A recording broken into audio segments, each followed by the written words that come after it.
आहे जनतेचा हक्काचा आवाज। फलटण तालुक्याच्या इतिहासामधला किंबहुना माढा लोकसभेच्या इतिहासामधला सर्वात सुवर्ण अक्षरात लिहिणारा कार्यक्रम 17 तारखे रोजी दुपारी 2 वाजता नीरा देवघर च्या कॅनॉलच्या कामाचं उद्घाटन भूमिपूजन हे महाराष्ट्र राज्याचे लाडके नेते उपमुख्यमंत्री देवेंद्रजी फडणवीस साहेब आणि महाराष्ट्र राज्याचे महसूल मंत्री आदरणीय राधाकृष्ण विखे पाटील साहेब, आदरणीय शंभूराजे देसाई साहेब या जिल्ह्यातील सर्व सहकारी आमदार आणि सर्व खासदार, त्याचबरोबर सोलापूर जिल्ह्यातील आमदार आणि सर्व खासदार या ठिकाणी निमंत्रित करण्यात आलेला आहे। आणि हा फलटण बारामतीचा रेल्वे मार्ग जेणेकरून दक्षिणेच्या गाड्या आता आपल्या फलटण मार्गे दिल्लीला जाता यावं हे कैलासवासी हिंदूरावजी नाईक निंबाळकरचं स्वप्न आता सत्यात येताना आपल्या सर्वांना पाहायला मिळालं आहे।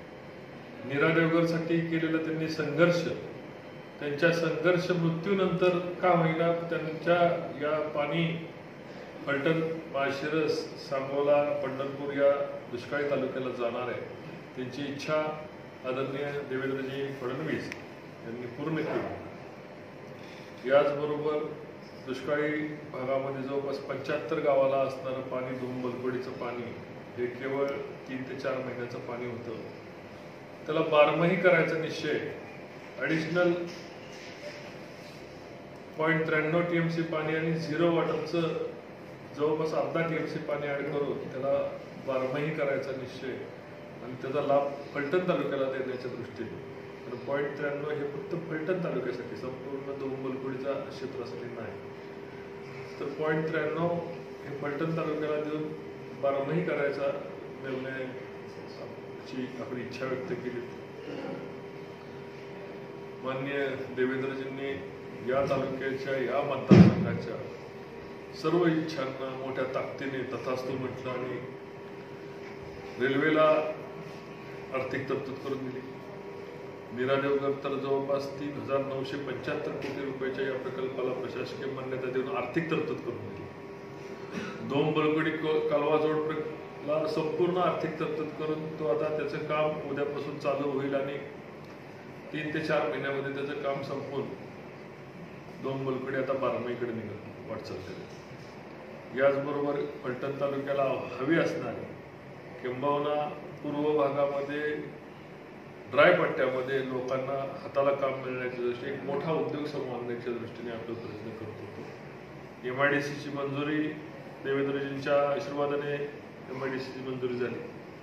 महाराष्ट्राचे मुख्यमंत्री एकनाथ शिंदे साहेबांच्या सहकार्याने आणि आता आपले दुसरे उपमुख्यमंत्री अजितदादा पवार साहेब यांच्या सहकार्याने आता त्या ठिकाणी उद्योग उभा राहतील आणि राहिलेले उद्योग हे बाहेरच्या लोकांना, बाहेर राज्यातील लोकांना नोकऱ्या देण्याच्या ऐवजी जवळपास 80% स्थानिक लोकांना नोकऱ्या द्याव्या याकरता आपण 2014 पासून संघर्ष केला होता आणि तो संघर्ष फलरूपात येऊन आता MIDCचं उद्घाटन होत आहे। लवकरच त्या ठिकाणी मोठा औद्योगिक आणि मोठा वाहनांचा प्रकल्प मोठा त्या ठिकाणी येत आहे, जेणेकरून त्या ठिकाणी या तालुक्यातल्या आणि शेजारी माळशिरस तालुक्यातील, मान तालुक्यातील जवळपास 10,000 लोकांना त्या ठिकाणी काम देता येईल, हा त्याच्या मागचा उद्दिष्ट। हे सर्व एक त्या काळी दिसणारं स्वप्न, 8वं आश्चर्य, 10वं आश्चर्य जे काय ते सगळं आता प्रत्यक्षात येऊन या तालुक्याची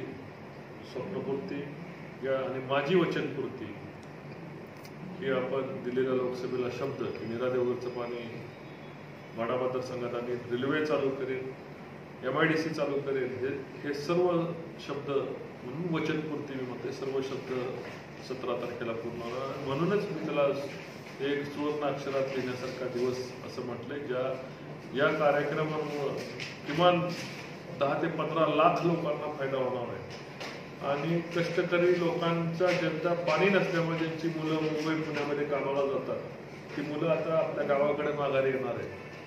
जेणेकरून या भागामधली जी ड्राय पट्टा आहे तो आता बागायती पट्ट्याकडे रूपांतर झालं तर लोकांच्या घरी लक्ष्मीचं दर्शन होऊन लोकांच्या परिस्थितीमध्ये वाढ होऊन अत्यंत चांगल्या परिस्थितीमध्ये येणाऱ्या भविष्यामध्ये या मतदारसंघाची जडणघडण होऊन लोकांचं दारिद्र्य हटवण्याच्या दृष्टीने सर्वांगीण सर्वकष प्रयत्न शिंदे साहेब, फडणवीस साहेब आणि पवार साहेब यांच्या सरकारमध्ये झालेला आहे.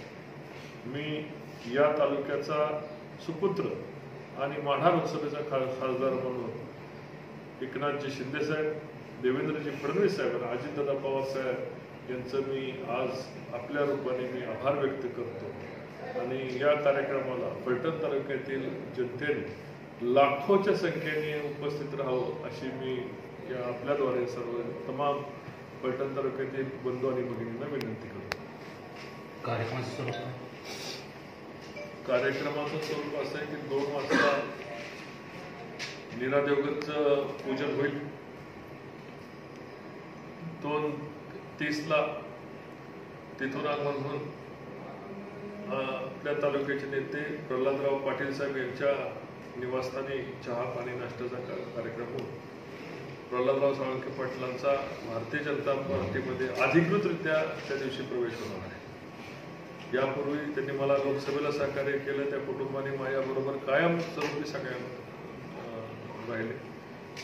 पण तात्यांचा प्रवेश अधिकृत भारतीय जनता पार्टीमध्ये व्हावा ही माझी पूर्वीपासून गेल्या 4 वर्षापासूनची इच्छा होती आणि तात्यांनी त्याला मान्यता दिली. त्यांचा प्रवेश आपण या ठिकाणी यशवंतराव चव्हाण हायस्कूलच्या व्यासपीठावर घेत आहोत.